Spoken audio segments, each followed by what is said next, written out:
Hi, what's happening, y'all? It's your boy Rico from Street Scores coming with a Rico report. Today we got to talk about Anthony Barr, the fact that the Washington Commanders and the Dallas Cowboys are both competing for him. There may be other teams in the mix, but those are the two that have been reported from sources outside of the Washington Commanders. And of course, we also have to talk about Jessie Bates because it looks like he's available as well. Should we make a trade for him? Anthony Barr is whether or not we want to sign him. Jessie Bates, you have to trade for him. What's his trade value? Is he worth it? All of that. And of course, it's a Rico report, so we got to get into a couple of random things. First of all, both Daron Payne and Jonathan Allen get some love from Madden, with ratings still constantly coming out. And also Terry McLaurin out there partying in Miami, man. I didn't know he had it in him. But before we dive into all of that, make sure you subscribe to the channel, hit the bell next to the subscription button so you get notification immediately and every time I release an informative and opinionated video just like this one. Like I've been saying, make sure y'all pull up every Friday to the live stream where we talk about everything sports, music, anime, all of it. And then make sure y'all pull up every Sunday for the call-in show where y'all can call in and voice y'all opinions or ask any questions you may have about the Washington Commanders. Without further ado, let's get it.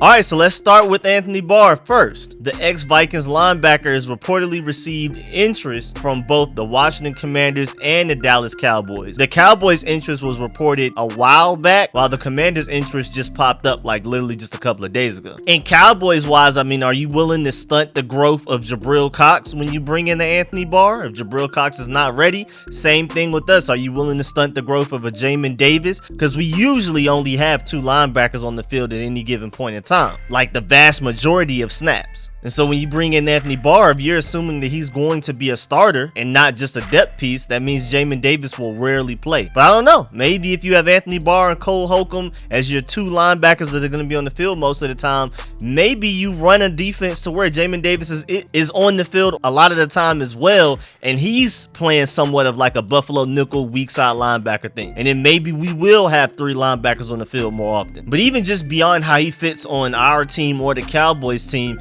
I feel like Anthony Barr has gotten a lot of hate recently, and we're going to dive into his injury history soon. But I mean, first, it seems like a lot of his bad reputation is coming from the fact that he couldn't cover Cooper Kupp one-on-one last season. And it's like, first of all, who could? And secondly, why did the Vikings have a linebacker 1v1 with Cooper Kupp all game? I mean, like, Mike Zimmer had him out there like no help. I mean, you can understand a linebacker covering tight ends, running backs, and certain types of receivers, but Cooper Kupp 1v1 with a linebacker is a mismatch before the ball is even snapped. Shouts out to Sean McVay for creating those mismatches, but also we got to get more on Mike Zimmer's head for allowing that to happen. But he does have somewhat of a rich injury history the past 2 years, because back in 2020, he tore his pectoral muscle in week 2 and missed the rest of the season. And then last year, he was dealing with a knee injury, so he was sidelined for 4 games at the beginning of the season. Then he missed week 10 with the knee strain, similar knee injury. And then he suffered a hamstring injury week 12 and missed that game and the game after that. So there's a little bit of injury history right there, especially as of the last couple of years. But I mean, 2020 was kind of like a freak accident. Tore his pec and missed all of the season except for week 1.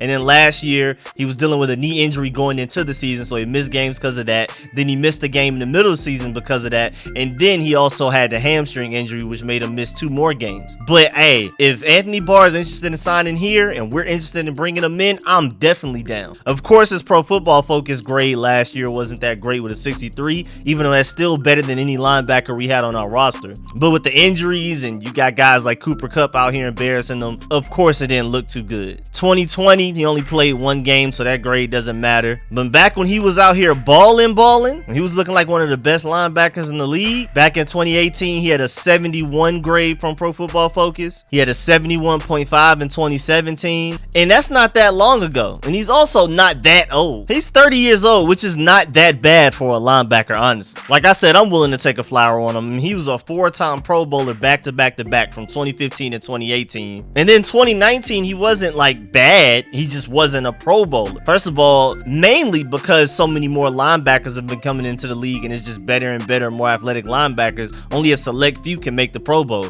I feel like he wasn't as bad in 2019 as a lot of people make him out to be. And then again, 2020, he was out all year except for one game. And then last year, first of all, the Vikings defense is old and he was one of the last good pieces of it. The reason that they had him 1v1 on Cooper Kupp showed that they really had no other options out there. So if you put good pieces around Anthony Barr and he just has to do exactly what he needs to do and he's not out here trying to do his job and other people's job at the same time, I believe we can definitely get Pro Bowl Anthony Barr back here again. Again, he's only 30 years old. It's not that old. Especially with this like win all mentality we have. I mean, granted, a lot of our position groups are very young. This entire team is very young. But the moves that we made with getting Carson Wentz the way that we did, with draft picks and things like that, with how much we're paying him currently, with the way that we drafted, going for high floor, relatively lower ceiling guys that are guaranteed to have an impact, but they're not really boom or bust guys. It seems like Ron Rivera and company are all going in on this relatively win now thing. It may not be Super Bowl contender win now, but it's definitely make the playoffs, maybe win the NFC East, maybe win a playoff game or two type of win now. We're building towards the future. Again, a lot of our roster is very young, but at the same time, with a lot of the moves that they made that I just expounded upon, it looks like we're trying to win now, and adding an Anthony Barr only helps that.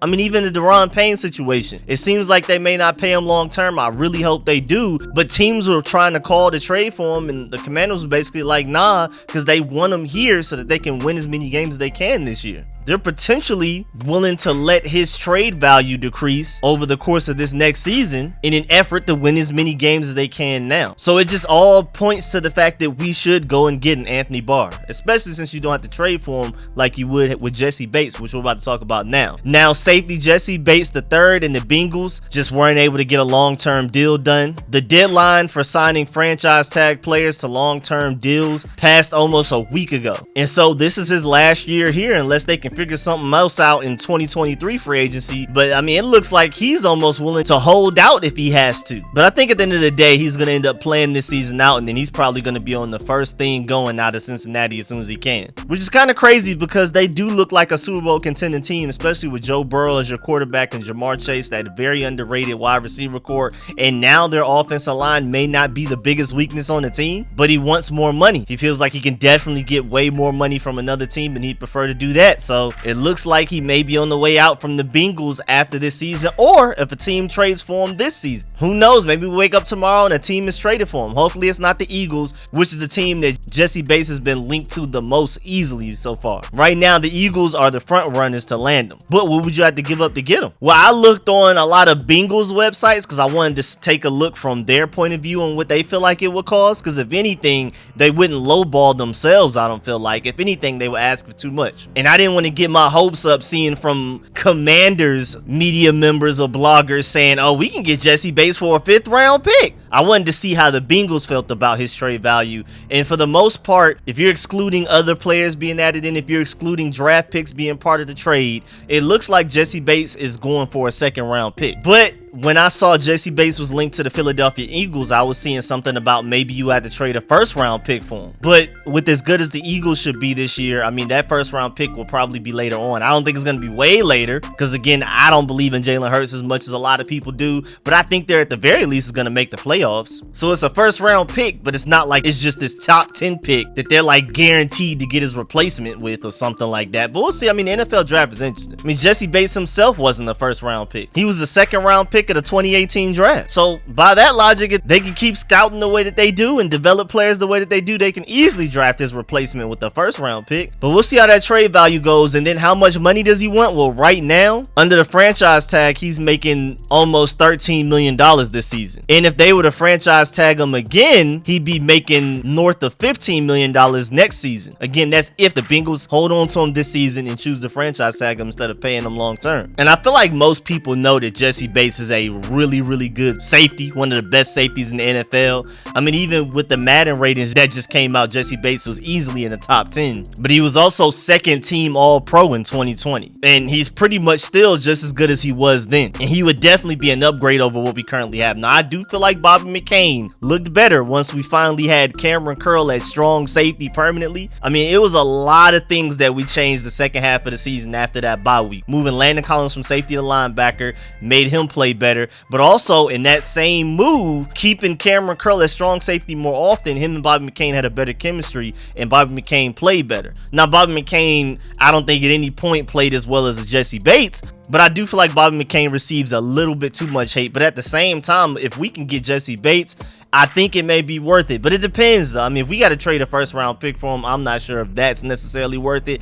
I would love to have him, but that's a lot right there. We'll see if the Eagles are the ones that they end up pulling the trigger on that and offering a first or maybe even a first and a player or something to get him. If the market keeps going up and if more teams are trying to get him, eventually that's just going to keep raising the price, and the Bengals are going to end up getting a pretty good haul for Jessie Bates, who will probably just end up leaving on his own in free agency anyway after this season. So whatever value they can get back for him is a benefit. Of course, you would prefer to have him this year while the Bengals look like Super Bowl contenders naturally just because they made the Super Bowl last year. So you prefer to have your top safety, but we'll see how that goes. I just think that would be fun to reunite Jessie Bates and William Jackson together. I think that would be a really interesting dynamic right there. They may bring the best out of each other. Jessie Bates was a second team All-Pro the final year that William Jackson played for the Bengals. And also with this hype we were about getting William Jackson, granted the second half of last season he looked better and he kind of looked like his Bengals self the second half of last season, but since we've gotten him, he hasn't lived up to the hype that we had since he played with Jessie Bates. Again, maybe they bring the best out of each other. Moving on, just a couple of updates. The top interior defensive line ratings in Madden NFL 23. Of course, you have Aaron Donald with the 99 overall. That's his 6th straight year doing that. Cam Hayward next. Vita Vea next.